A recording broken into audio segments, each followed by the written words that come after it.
Olá queridos, aqui é o Nadotti e é com muito orgulho que hoje eu volto a trazer uma série de vídeos que foi muito importante aqui pro canal. A história completa de Hora de Aventura. Só que dessa vez eu decidi fazer uma história muito mais profunda e detalhada desse desenho incrível. Então para isso eu vou dividir esse vídeo em partes, sendo essa primeira parte sobre o início dos tempos, a magia, os monstros, as entidades cósmicas e muita coisa legal sobre como funciona todo esse universo de Hora de Aventura. Então eu espero muito que vocês gostem dessa série de vídeos e acompanhem aqui no canal. E para isso não se esqueça de se inscrever e ativar o sininho. Também não se esqueça seu like e seus comentários, que são muito importantes. Certo? Então para isso sejam todos muito bem-vindos à História de Hora de Aventura, parte 1.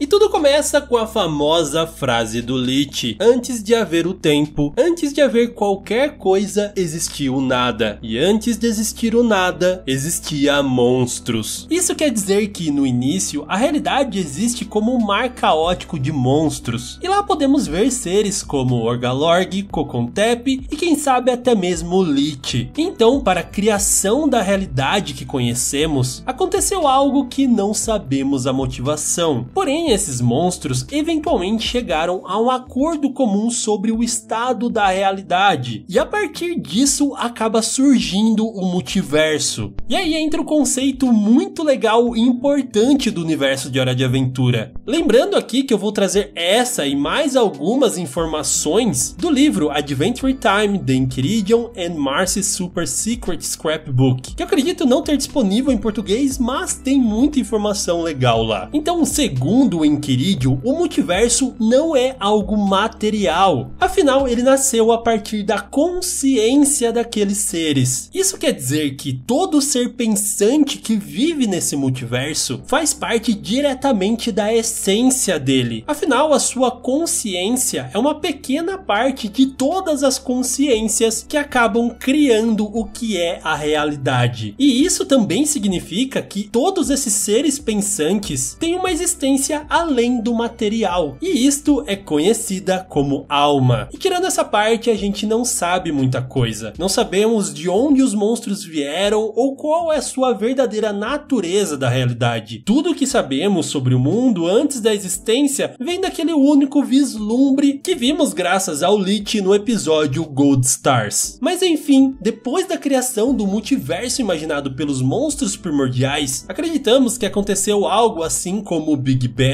Só que ao invés de apenas um universo, essa criação resultou em um vasto, talvez infinito número de dimensões. E dentro de cada dimensão existe um universo. Por isso a união de todas as dimensões se chama multiverso. E é muito comum a gente ver personagens parecidos nesses multiversos. Como por exemplo o mundo de Farm World, que é uma dimensão onde a bomba do Lich não explodiu. Isso fez com que o futuro fosse completamente diferente de como conhecemos no desenho original. E isso se repete em outros universos, como na dimensão da Fiona Cake, onde todo mundo tem o gênero invertido, a dimensão da Princesa Canteiro Roxo, onde é tudo muito estranho e meio rudimentar. Também tem o mundo dos travesseiros, onde tudo é literalmente feito de travesseiros, e nessa dimensão não existe as versões dos personagens que a gente conhece original, além de muitas outras, como o Lamp Space, o Plano Astral, a dimensão de cristal, a Netosfera, a Cidadela e muito mais. E no centro de todo esse complexo sistema de dimensões está a dimensão que contém a Sala do Tempo. E essa dimensão é a responsável por criar as ondas temporais que afetam todas as outras dimensões. E ela é a morada do todo-poderoso Prismo, uma das entidades cósmicas de Hora de Aventura, que vamos falar melhor mais pra frente. Outra coisa importante é que essas dimensões podem ser conectadas de 3 formas diferentes. Primeiro, de uma forma permanente, como aquele redemoinho na gruta que leva o Finn e o Jake até a dimensão da Princesa Canteiro Roxo, porque ele está lá permanentemente, dando acesso a qualquer hora para aquela dimensão. Já a outra maneira é quando eles eles se unem por buraco de minhoca de forma natural, como é o exemplo de quando o Finn vai para o mundo dos travesseiros. E a última forma seria a criação artificial dos portais usando itens de grande poder. O caso mais claro disso é o próprio Inquiridium, que juntando todas as pedras é capaz de abrir um portal para qualquer lugar em todo o multiverso. E para vocês terem uma noção de quanto poder tem esse livro, cada dimensão tem a sua própria frequência e elasticidade. E como as frequências são diferentes para você viajar para outra dimensão, é preciso ajustar as frequências para conseguir isso. E a elasticidade é o quanto essa dimensão consegue alterar a sua frequência. Então, quanto menos elástica, mais poder vai ser necessário para conseguir fazer a conexão. E o Inquiridium simplesmente consegue fazer uma conexão com todas as dimensões existentes. Outra coisa legal é que as dimensões altamente elásticas também são mais facilmente influenciadas pela magia. E essa elasticidade pode variar com o tempo, deixando a magia mais enfraquecida. E é exatamente isso que vai acontecer com a Terra na nossa história. E agora vamos falar sobre as entidades cósmicas. O prismo, como a gente já estava falando, existe por conta da consciência de um velho adormecido. E ele é o guardião da sala do tempo e o mestre dos desejos. Afinal, ele é capaz de conceder um desejo para cada pessoa que consiga chegar em sua sala. Porém, os seus poderes são limitados caso o desejo interfira em um ser ainda mais poderoso do que ele. E o único ser que a gente viu isso acontecer foi com o Golb. Porém, o Prismo já citou que ele tem um chefe. Se isso acontecer, o meu chefe, deixa eu repetir,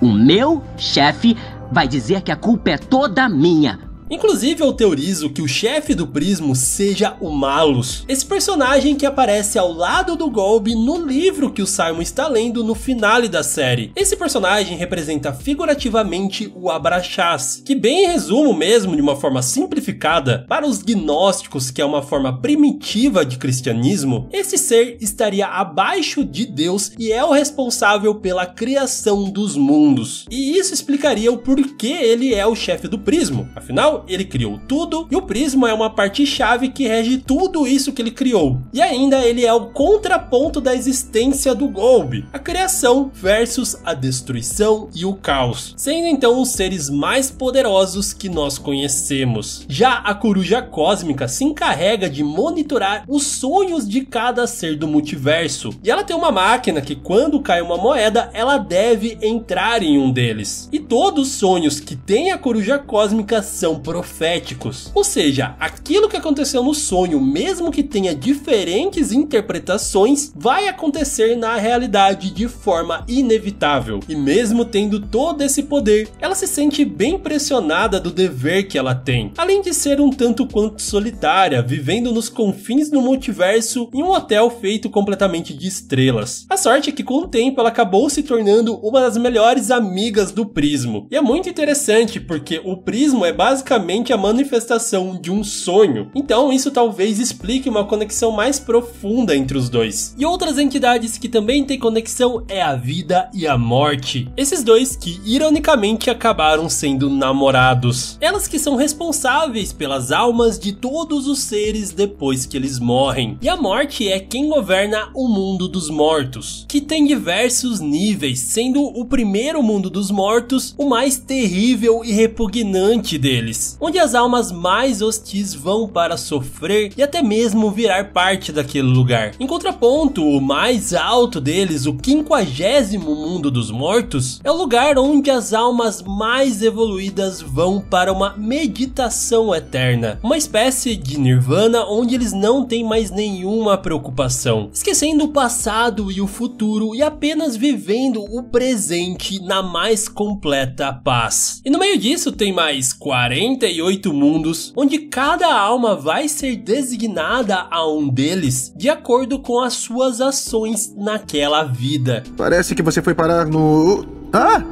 37º mundo morto. porque tirando as pessoas que vão até o 50º mundo, essas almas têm a possibilidade da reencarnação, e quem cuida disso é a divindade Vida. Quando uma alma chega ao seu reino, ela molda o novo corpo em sua roda de oleiro e os envia de volta para renascer. Só que quando eles voltam, eles não têm mais as suas memórias, claro, porém podem manter uma conexão cósmica tênue com seus antepassados. Inclusive isso aconteceu inúmeras vezes com o Finn. E outras entidades muito importantes são os cometas catalisadores. A cada 1000 anos, um cometa catalisador reencarna misteriosamente e colide com a Terra, trazendo consigo um agente de mudança. Então cada vez que esse cometa vem para a Terra trazendo esse agente de mudança, ou pode ser para transformar esse mundo em um lugar melhor, ou então eles trazem um grande mal para o mundo. Em cada uma das suas reencarnações, ele vem de uma cor diferente, e nós conhecemos 4 deles: o verde, o amarelo, o azul e o roxo. Então eles acabam sendo talvez um dos agentes mais importantes para o percurso da história do planeta Terra. Esse que se formou há bilhões de anos atrás e carrega consigo o conceito de 5 elementos fundamentais: fogo, gelo, doce e gosma sendo os elementos principais, e o caroço agindo como anti-elemento. Porém, quase ninguém sabe sobre a existência do elemento caroço, e por isso sempre é retratado como apenas 4 elementos. Sendo assim, sempre existiu as encarnações desses 4 elementos, e estes seriam os elementais, magos poderosos que vão influenciar a história da Terra em alguns períodos, tendo o poder de manipular o seu próprio elemento para isso. Toda vez que um elemental morre, a sua alma é reencarnada em um novo corpo, o que significa que quase sempre há um representante vivo para cada elemento a qualquer momento. Já o caroço, como uma antimatéria, é uma rede molecular subespacial que une as forças científicas e mágicas de Yu, mais poderosa do que qualquer elemento. É a força que ordena a realidade em sua verdadeira forma. E vamos lembrar que, como todos os usuários de magia, o poder dos elementais é inteiramente dependente da elasticidade da dimensão terrestre. Já puxando um assunto futuro para fazer uma comparação, a Terra no período antes de acontecer a Guerra dos Cogumelos, ela estava com a elasticidade muito rígida, então basicamente a magia quase não existia, e era considerada como um mito inclusive. E vemos a diferença no poder dos elementais quando o Evergreen, o elemental de gelo na pré-história, é capaz de construir um castelo inteiro de gelo, enquanto o elemental de fogo na pré-guerra luta para conseguir aquecer uma xícara de café. Inclusive, a história do Evergreen é o registro mais antigo que temos do planeta Terra. Durante a era dos dinossauros, cada elemental governava o seu respectivo reino, e o elemental do gelo, Jurgens Evergreen, tinha um servo dinossauro chamado Gunther, que admirava muito seu mestre por conta do seu poder e da sua magia, e por isso ele esperava um dia se tornar um aprendiz mágico dele. Só que essa espera foi sempre em vão, porque o Evergreen dava falsas esperanças de que um dia isso aconteceria, mas ele nunca verdadeiramente cogitou fazer isso. Até que um dia o Evergreen nota vindo do céu o cometa catalisador verde e percebe que ele é muito mais poderoso do que os outros que vieram antes dele. Ele carrega tanto poder que acabaria com a maior parte da vida no planeta, e assim o Evergreen procura uma maneira de detê-lo. Ele usa o seu conhecimento de tecnologia e magia para construir uma coroa de ouro capaz de conceder ao seu portador o seu maior desejo. Mas para que isso funcionasse, ele precisava de um objeto: os olhos de rubi do cão de lava Magwood. Para ajudar na batalha contra Magwood e recuperar os olhos, Evergreen convoca outros 3 elementais para o seu castelo de seus reinos. Só que eles não levam nada a sério do que ele está falando, afirmando que aquele plano da coroa era muito perigoso, e lembrando a ele que mesmo que eles morram, em algum momento eles vão reencarnar novamente. E por fim, acontece que eles estavam certos. Mas ele não tá nem aí, ele simplesmente congela os outros elementais e vai enfrentar Magwood sozinho. E mesmo com dificuldade, ele acaba conseguindo conseguindo fazer isso, voltando diretamente para o castelo para ativar a coroa. E assim que o Evergreen está prestes a usar a coroa para derrotar o cometa, o Cão de Lava ataca o seu castelo e o Evergreen fica preso sob os escombros bem longe da coroa. E agora o único que poderia fazer isso era o seu aprendiz Gunter. Só que quando ele usa a coroa, o seu maior desejo não é derrotar o cometa, mas sim ser igual ao seu mestre, começando a ficar igual ao seu mestre e ganhando os seus poderes de gelo. E esse primeiro desejo do Gunter ficaria impregnado naquela coroa. Assim, todo mundo que usasse a coroa depois dele sentiria os efeitos do desejo principal. A sua aparência muda, ficando com o nariz alongado, os cabelos, as barbas brancas e junto os poderes de gelo, que aos poucos consome o usuário da coroa, o deixando cada vez mais insano e desconecto com a sua realidade. E outra coisa é que a consciência de cada usuário da coroa ficará presa dentro dos seus circuitos por toda a eternidade. Mas enfim, o cometa catalisador verde acaba atingindo a Terra, matando os 4 elementais e provavelmente também foi a causa da extinção dos dinossauros. E existe uma grande chance, por conta da sua cor e as labaredas em formato de chifre, que o agente de mudança desse cometa seja a personificação do próprio Lich, uma encarnação do mal cujo único desejo é extinguir toda a vida. Ele afirma ser o último estudioso de Golb, embora a gente não saiba exatamente o que isso signifique, mas a lógica do seu plano fica muito clara. Afinal, como o multiverso é criado pelos seres conscientes, o objetivo do Lich, que é o fim da vida, significaria o fim do multiverso.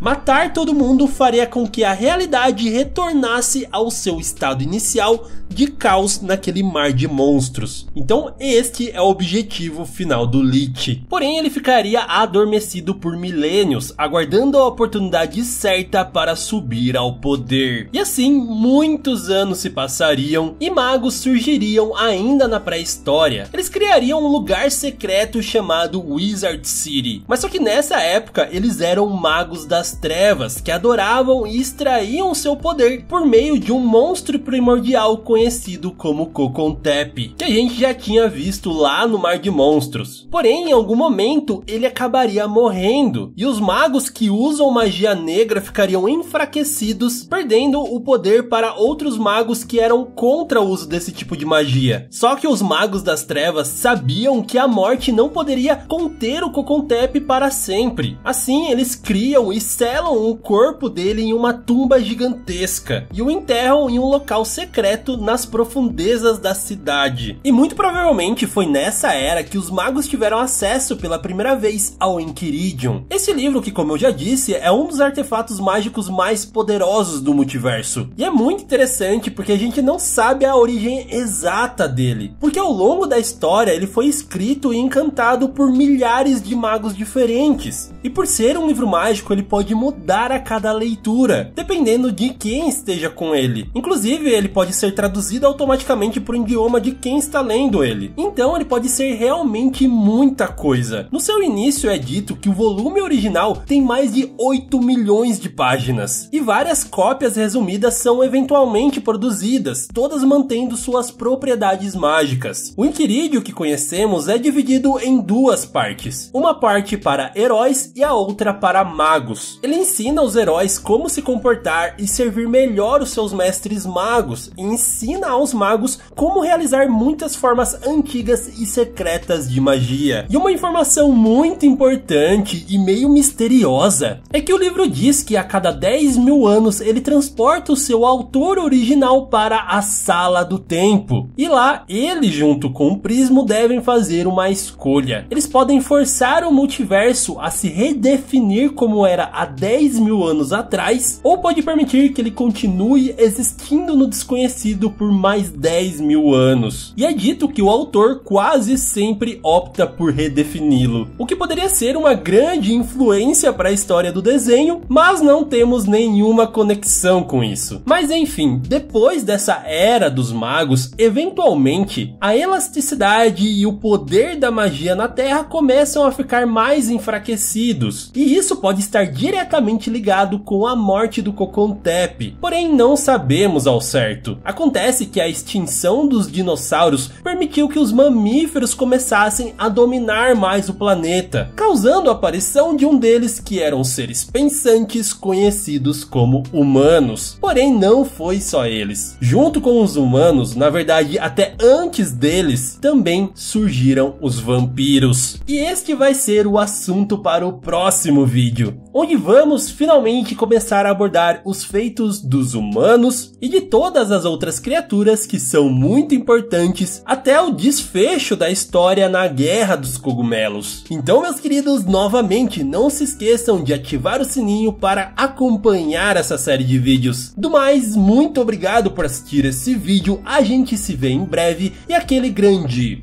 beijo no seu coração de melão e tchau!